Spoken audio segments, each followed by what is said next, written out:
Welcome, the happiness lady, Glendora. Hi, Glendora. How are you? Pleasure to see you. You're known as the happiness lady, well, is that what they say? No. What do they call you? Glendora. Yeah.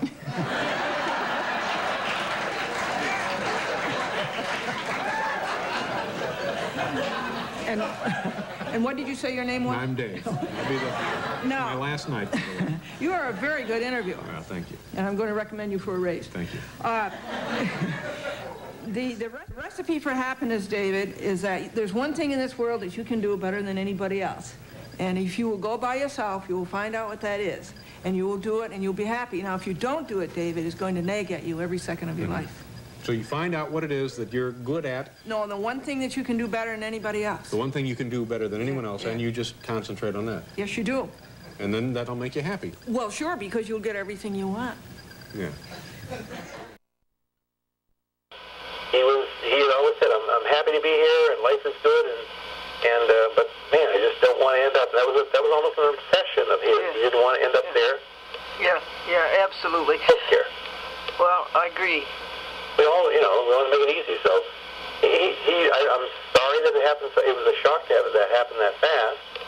But yeah, it did happen so fast. boy, yeah. I mean, I'm driving down there. I get on casual clothes, kind of clothes that we'd go out to have dinner with. Or in my mind, my thought was, hey, Roger's a tough bird. He'll pull through. And I brought down clothes. So John and I would go to the hospital and pick him up. And we'd bring him home. We'd go out and eat dinner somewhere, and then we'd go back to the house. And this is my plan. And I was devastated when bang, he's gone. Oh boy. But Oh yes. Yeah, I can feel your shock. yep. So that's good. Move on. And it was, and Helene passing in the night. That was That was tough too, Glennie, because Roger and I would, as I say, he and I would talk every Sunday, and we'd spend about an hour on the phone, just shooting the breeze about things. And near the end, Helene's arthritis was really tough, and so she'd get up. She'd be sleeping a lot. She'd get up and she'd come out and she'd talk to him for things, and he'd say, "Brian, I gotta go," and he'd get off the phone and take care of whatever Helene needed. I see. And she wasn't very comfortable. She was in a little bit of discomfort, and she didn't really want to talk to me because she just didn't want to do it. She didn't want to come out and sit down, maybe have a cigarette, and then maybe go back and lay to bed because she was just uncomfortable. It is so uncomfortable. And that Sunday, he and I talked about things, and we shot the breeze for about an hour and so forth. And the next morning, I was getting ready to go to I had an appointment in western Vermont. I had to head my buns over there, and I'm in the garage getting ready to go and make sure everything's in my car, and the phone rings. It's like 5 minutes to 7. And he said, "Oh," he said, "you're home." And I said, "Yeah. Just talked to you yesterday. How you doing?" He said, "Good." He said, "Thought you should know your mother just died." And again, she died tonight, but that was another shocker. Just a sense, well, okay. I guess his plan was to call Margaret and tell her, and then she let me know later on. But anyways, that's what he called. So she had died about 4 in the morning, but he waited till that time to call us. I see. So that's evolution. That's enough. I can feel his pain too. Yep. Well, it was very, very sudden. But he had said to her, which he was in a lot of pain and discomfort. He said, "Helene, you can't live forever." I said, that's not a good thing to tell anybody when they're questioning what happened to your wife. But No, wait a second, Brian. I didn't follow you on that. She was out in their living area. They had a couple of tub chairs. They used to sit in front of the fireplace, or sit there at night and relax. And she was in a lot of discomfort. And he had said to her, Helene, she had some pills that she could take for her, so she'd sleep better or something. And he had said to her, well, she said, I don't want to take half a pill. I don't want to take more pills than that. But he said, Helene, take a pill that makes you sleep and so you're comfortable. I mean, hell, you can't live forever. And that's exactly what he said to her. My goodness. Next morning she was dead. So I don't know if she took it, I don't know. I wasn't there. But, that night she died. So. And he woke up and looked over and she was looking at the ceiling. And so he went over and she wasn't alive. So made her comfortable, if you can do that, and waited. You know, Roger was so considerate. He said he'd no point in calling an ambulance at 3 o'clock in the morning because it isn't going to change anything. My goodness. So he waited until about, I guess, 6:30, 7 o'clock, and 6:30, I guess, and called this guy, Terry Brigham, that takes care of things for them, made arrangements with him, and said, hey, you know, she died, why don't you come down and help us out? So it was very matter of fact. It was just like, you know, like if you're a kid growing up on the farm, you know, it's time to put Bossy down. Well, the cat's got to go. It's a decision. Roger said, okay, Helene's died, why don't you wait and come down and have time to pick her up? So, you know, hey. On a positive note, Glennie, on an upbeat note, on an upbeat note, the couple got married so late in life that Medicare picked up 80% of the honeymoon. oh, really? I heard your other joke there also about the baby rattle there, too. So. About the what? Yeah, joke about the baby rattle in my answering machine. Oh, the long time ago, yeah. Yeah.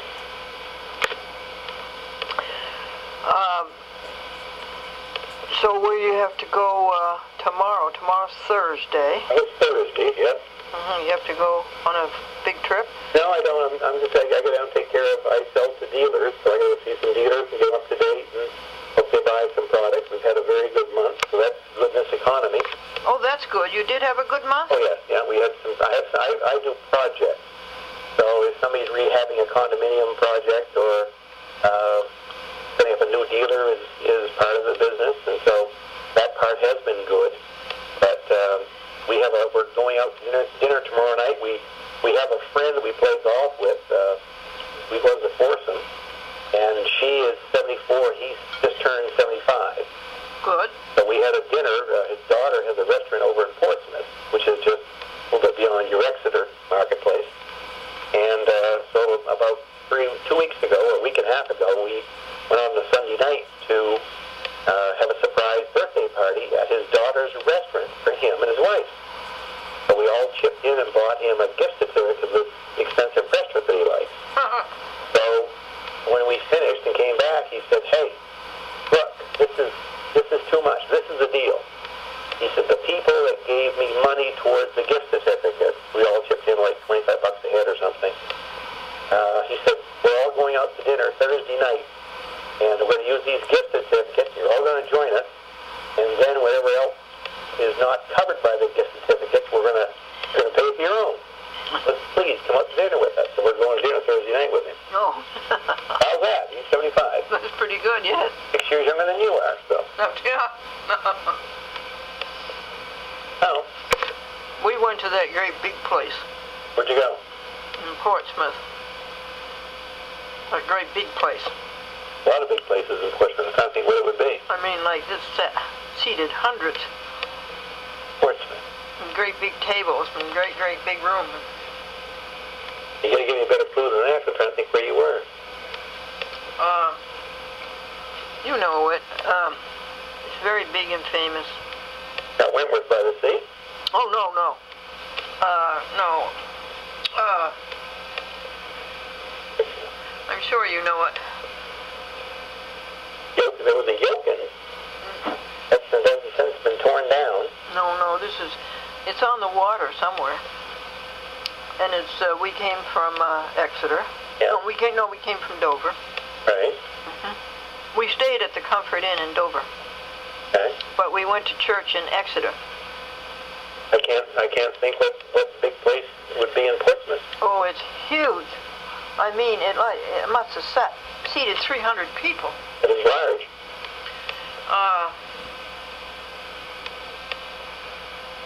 Gotta give me a hint. I'm sorry. Sorry. That's the end. That's the end. Okay. But I know you know it. Probably. I mean, I go there once in a while. It depends. Again, we mentioned evolution, but there are times when I'll have a dealer that will be in a marketplace, and so I spend a lot of time in that town. And he goes out of business or he changes his marketing venue, and I no longer go there. I used to go to Portsmouth all the time. I see, and he changed. But I had there was a Rough Geller, which is a very garage place and on Route 1. And there was, I say Yelkins was the famous tourist trap. But I can't think of other places right now. But then the dealer, he decided to retire, so when he did, I no longer go to Portsmouth. Oh, I see, uh-huh. I've been there once in a while. I go there. Holiday Inn is up there, and what else is there? But we went down, had a show at the Wentworth by the Sea, which is a very classy joint, but that's very expensive. I remember the Wentworth by the Sea in 1940. 40? Wait a second. 40? I wasn't even born then. Yes, you were. Not in 40. 50 something. Let's see. I did a summer resort show. I went to the Wentworth by the Sea. It had been sold to a man from Texas. Oh. And he had arranged with me to put on an employee's variety show for the guests. And I did it. Were you all different kinds of characters? No, I was just the MC and told some jokes, and then I brought in the other people who had talent. Oh. No. Roger and Helene went down there to a bankers convention years ago, and I probably was about 18. Yeah. And I was going to school in Manchester, so they said, "Why don't you come up?" And so I think I used Roger's golf club, and I tried to tee off this hole. Never had played golf before, and I slammed the ball into the sign that told me how many yards it was to the pin, and I ended up putting the ball back in my lap or something, and he was the best. He said, "Why don't you just move on? Why don't you just..." That's the extent of my hole. I did enjoy the cocktail party that night, but other than that, that's about all I did. I'm surprised and pleased that it is still extant, because those great big summer resorts like Poland Springs, you remember? We go up there too, by the way. And I'm surprised they're still in business. Yep, the guy that owned it married a woman that was, I think, 20 years his junior, and then he got sick and died, and so she runs it. And every year, the first part of the golfing season, they have a special weekend. This is our second year we've gone there, and you go up and they have Maine lobsters for. You pay for a one-time fee, which includes 2 night accommodations and dinner and breakfast. And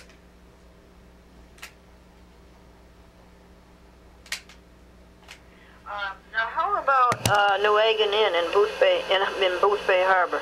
no idea in the world, never been there. How about Scarborough Beach, the Atlantic House? Never been there either. Okay. Yeah, see, you get around, I never do. I wondered if they have weathered the storm. Don't know.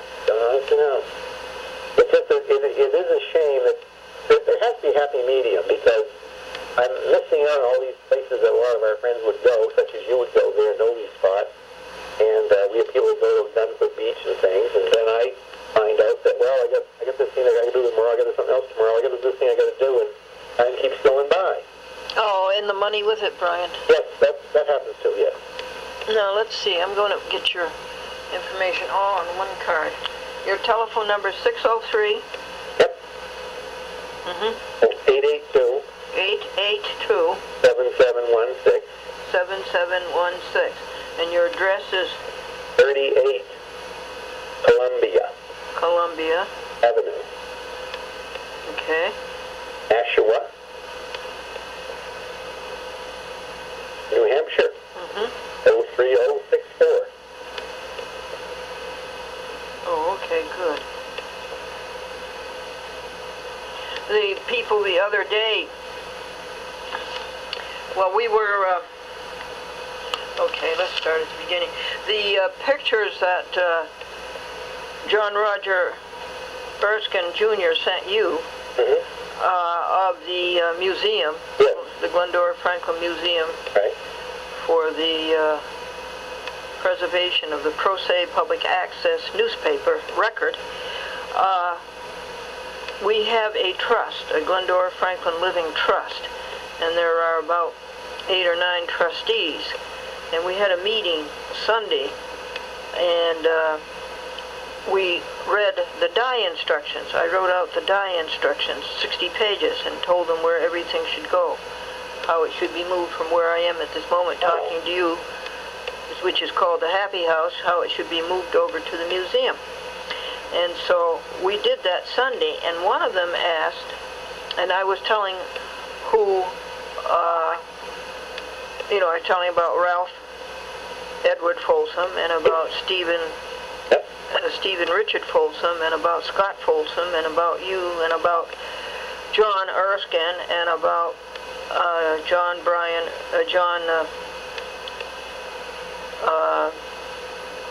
Roger Erskine Jr. And they said Erskine. They couldn't spell it. And I spelled it for them. And I said, now, it was John Roger Erskine Jr. who came to your house on July 4th. Oh, yes, a personable young man. I said, he works for the Boy Scouts. And he says, yes, they remembered him. So two of the trustees, John Roger Erskine Jr. knows. Oh, that's a good thing. What is the nationality of Folsom? English. It is English, okay. So I'm English-Scottish then, I guess. Well, you're more than that. The Folsom is English, and I think they go back pretty far to like where the Magna Carta was, and the name underwent quite a few changes. The first name was Foxhame, which was keeper of the foxes, the keeper of the the buildings against the foxes. Oh, keep the foxes. Keep the foxes out. Foxhame, and then from there it went to Folsham. Okay, was an SH in there? Yes, there was. Oh. And then it went to Folsom, and they came over in 1638. That would be 18 years after the Pilgrims, and they went to Hingham, Massachusetts. Hingham being named after. Oh, so that's where the whole thing started, was Hingham, Massachusetts. That's where they went. Oh. And they stayed there a while, and then they began to spread out, and they spread out all over. Many of them went to New Hampshire. Prolific bunch, weren't they? What's that? Prolific bunch, weren't they? I didn't hear you. Prolific, weren't they? Oh, yes. And then many of them went to Maine, and then many of them went west. And those we don't have a record of because they didn't have courthouses and things like that, you know. What? They didn't have courthouses. I said WHO. Okay, I guess that's better. And so there were no records, and those are lost. Oh, okay. And there's quite a few. And the man who knows so much about it is Harry Folsom, and he lives in Florida, and he's very good on the computer. And he's very good at tracing these things, and he actually called me 2-3 days ago. I had a long talk with him. He's one of the ones I had good talks with when we were up in Dover, Hampshire. And then, so you see, they were here early, and the two who came over were Mary, just a minute, begins with G, and she's very famous too, and John Folsom. The name went under a few misspellings, Fulson. John Folsom married Mary Gilman. And some were Folsome, and but your Folsoms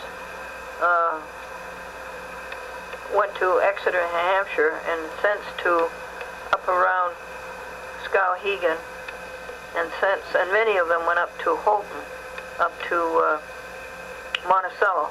How big a family was R.A. and?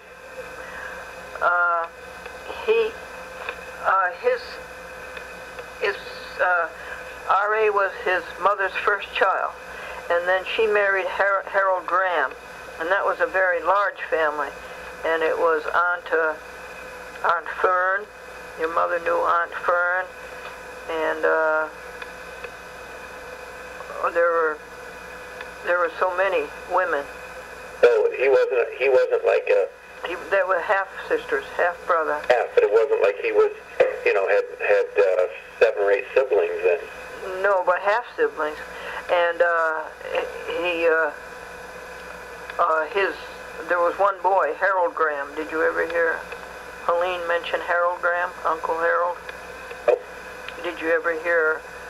Okay. Oh. Well, she knew them all. She would talk about, Presque Isle, and I think it was it Elm Street or something, where they had the house, and somebody stepped on her hand. She told me about. It was Oak Street. Oak Street, there you go. See, that's close as the name of her treat. And she talked about that, and yeah, that was a wonderful thing. She was in agony, and somebody stepped on it, and it broke it open, and that was good. It all healed after that. It wasn't a hand. I think it was a foot. What or something? Okay. I think it was a splinter that came from the gymnasium at the normal school. Oh, okay. I think that's what it was. I'm pretty sure that's what it was. It was a splinter.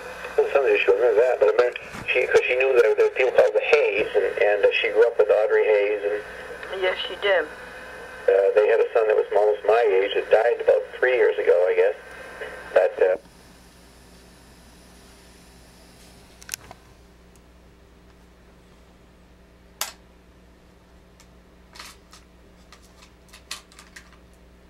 That was the Aroostook State Normal School, which since, of course, has been taken over by the University of Maine. Lynn. again, I don't think so. Okay. No, she didn't mention an awful lot of the stuff. I used to remember when Roger would come, and this would be around 1933, 34. Roger would come in his little coupe. Little Model 8 Ford he's got. Yeah, it was the cutest thing, and he would take her off. And she, when we moved So from 13 years younger than she was? 12, 12 years younger. So, well, 13 is close enough. so you're sitting there the younger daughter, the younger sister, watching your older sister going away and all this stuff, right? And dating. Yes, but it was the other way around. We went away. Around about, just a minute, around about 1934, poor Ralph Arnold Folsom Sr. Got a job in Lincoln, Maine. Vincent, as a barber, running a barber shop. No, not running it, but assisting. Assisting, okay. And he went there because he could have $7 a week. Yeah, but also went further. Right? Well, it's pretty horrifying to me. Oh, it is, but I'm saying, but I remember being in high school, and I mentioned the Hayes. Frank Hayes ran a little mobile gas station on the other side of the west side of town. As kids, we'd go over there, and I was in high school. That was 63, and gasoline was 33 cents a gallon. It's 10 times that much, so... the big thrill was that you go out and you work for, what'd you work for? You worked for $1.25 an hour. You didn't work much more than that. So it's all, it's kind of, I think, escalation of pricing. But, I mean, overall, it's inflation, right? I mean, things keep going up and up and up. Bought our first house in Nashua. We got married in 1973. And our house was $148 a month for a mortgage payment. And another $48 for our taxes. And I said to my wife, we can ever get this wiped out. If we ever knock down our mortgage payment, we'll be in heaven. We'll be rich. And now the taxes on our house are $10,000 a year. No, really? Yes, they are. My goodness. Nashua has no sales tax and no income tax. So they nail you on the property tax. Wow, that is high. That is very high. What's it appraised for? The house is probably worth $400. Really? Yep. That's pretty good. Yeah. Well, anyway, we left at midnight, Presque Isle, in January. Can you imagine? Why midnight? I don't know. Me chasing you? I don't know. And I know that my mother put wood in the oven and wrapped a blanket on it to keep my feet warm and Gordon's feet warm. Ralph Arnold Folsom Jr. was already in Lincoln at the time working at the First National Store. Yeah, I'm going to get you to back up. She put the wood in the oven so the wood was going to get hot. Yes, And she put that in the car. And put the blanket around it. To keep the heat in the car. To keep the feet warm. Yeah, okay. Wow. Because we were in the back seat, and I remember we got as far as Holton, We stayed at a hotel. And then we... If the economy was really tough in those days... Oh, it was. So what did the hotel cost when you had to stay overnight in Holton? Yeah, I was wondering about that. I tried to talk to Gordon, I think, at some point, and he doesn't seem to be... I mean, you're very lucid. He doesn't seem to be very lucid. Right? Yes, how long ago? I called him when Roger died, and he seemed to not have he had a hard time putting it in perspective. Really? Yeah, maybe it was just a bad night, and I think I talked to him after that. John was much closer to Gordon. Had talked to him and had visited with him and his wife, and I think then Ginny died, I think. Right, help me out, Glennie. Help me out here. Yeah, she died in December. Right. See, my mind's going. But anyway, he'd gone up to the house a couple of times. The last time I was at Gordon's, I think, was when your mother died. And it was a memorial service in Augusta. And we went, and she died like in the winter, but we went down in the spring for the memorial service. And then we went back to Gordon's house, I think.